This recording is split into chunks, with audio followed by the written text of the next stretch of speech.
Okay. So like you had said earlier, Nicole, and OJ, they were all friends with the Kardashians. Robert Sr. was alive. At that point, Kris and Nicole were friends. And you went to a few cookouts and you got to really get to know them and they would all hang out. And I guess after dropping off the kids to school, Nicole, Kris Kardashian, and a couple other women, they would go jogging. Yeah, they would do jogging pretty much every morning, yeah. Okay.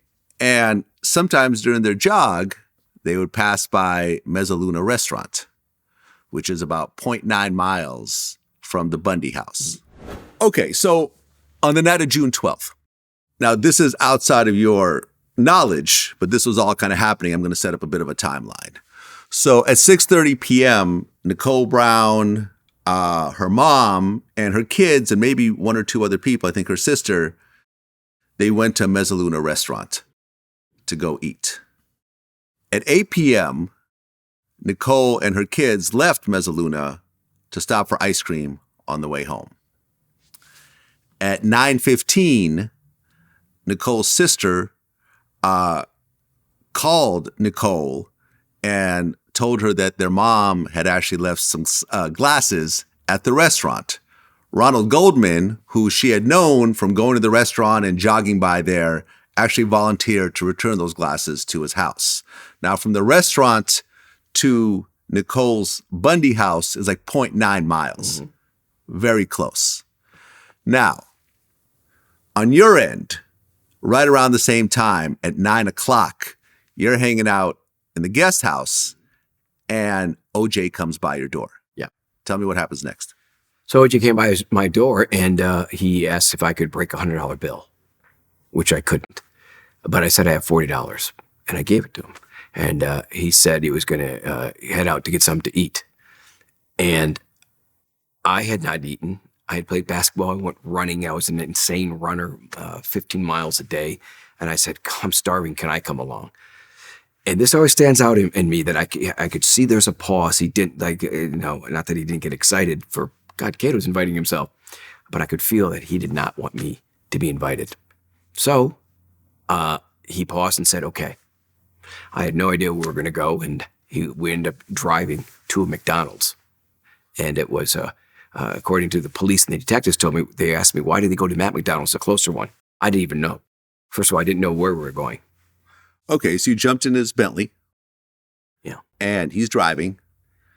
And you guys drive to the McDonald's. Yes. I remember during the trial, they asked if you had seen his hands and so forth. And his hands didn't have any cuts on them or anything else like that, right? Yeah, I said he was driving the car. It wasn't something I was focused on. But yeah, I didn't notice anything. Okay. So you guys go through the McDonald's drive-thru. Mm-hmm. You guys both order food. Correct. Now you're holding on to your food, but he starts to eat his food on the way home? Yeah, it was a quarter pounder. I believe a quarter pounder. I had a chicken sandwich. And within a bite or two, it was gone. He had that. I think he said a bag of fries, but he ate the sandwich immediately. And I just waited in the car, not to eat in his Bentley. Was he talking to you about relationships that day? Earlier in the day, he did. Okay, what did he say? He was saying about just something about women. He goes, you can't make these women happy. And he's dating a Paula, but there was another woman he had mentioned. I can't think of the name now of another woman. So he was like talking about two different women. So something must have happened. And he seemed depressed. When you talk to a buddy that's going through a breakup is what I felt like I was talking to a buddy of mine. Saying, geez, it's whatever. And he might have mentioned Nicole. I don't remember, but I remember him feeling like he's a little bit down in the dumps. And that was really basically it. And, okay, so you guys come back to the estate and you have your food, but OJ didn't want to, well, he already ate, right? Right. Well, to the point of that is I got out of the car, the Bentley was parked. I walked to his house like I was going to walk in to eat with him the rest of the food. And when I opened the door and I turned around, he was still at the Bentley, at the front door of the Bentley. Mm-hmm. And I said, I'll eat in my room. So I went, and that was it. Okay, so you grabbed your McDonald's. Yep. You go back to the guest house and you start to eat. This is around 9:45 p.m. Now, right around 9:50 p.m., Ron Goldman leaves the restaurant with a white envelope with Nicole's mom's glasses. At 10:15 p.m., Nicole Brown, the townhouse she lived in, like I said in the beginning, it's like 2 units. So she's got a neighbor with an adjoining wall. His name is Pablo Fenvis. Okay. I never met him. He actually, in police reports, he said that he heard some cries and the constant barking of a dog. Now, this is where it gets kind of fuzzy. According to Chris Darden, who was the co-prosecutor in the case, he felt that OJ was stalking Nicole. He was somewhere kind of lurking around the house. He saw Ron show up at the house, assumed that Ron was sleeping with Nicole, a young, good-looking guy, and so forth.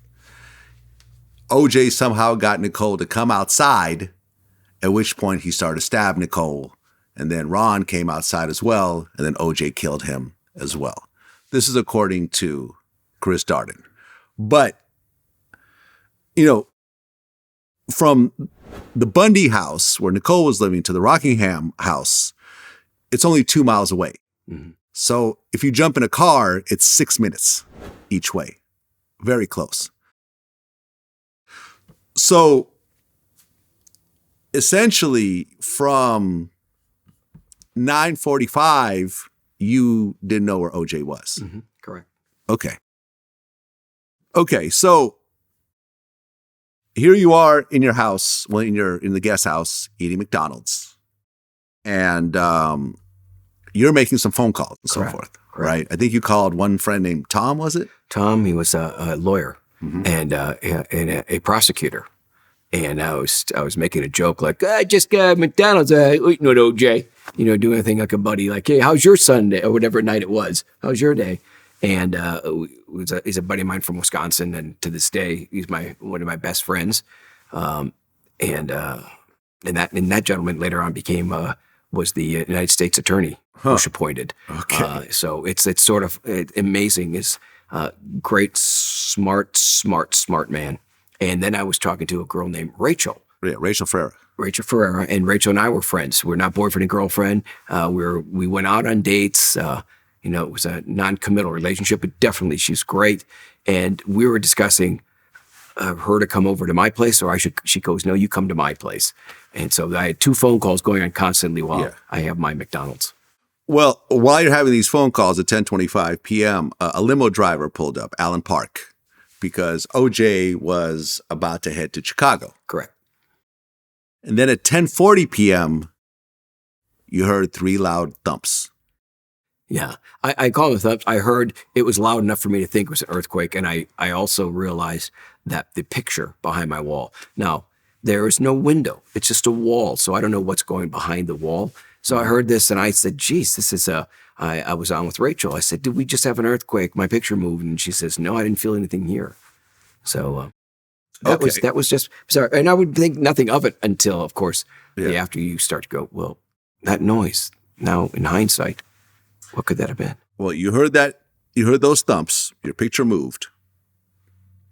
And right around the same time, around 10:40, 10:45, the limo driver buzzes the intercom, but he gets no response. Mm-hmm. At 10:55, the limo driver calls his boss and tells him that OJ's not home. He was told to wait until 11:15 because OJ's always late. Right around 10:57, the limo driver sees a black man around 6 foot, 200 pounds walk across the driveway towards the house. And we're not quite sure who that is, whether that's OJ or whether it's someone else. We don't know. Right. You didn't see anyone at the house outside of OJ? No. Okay.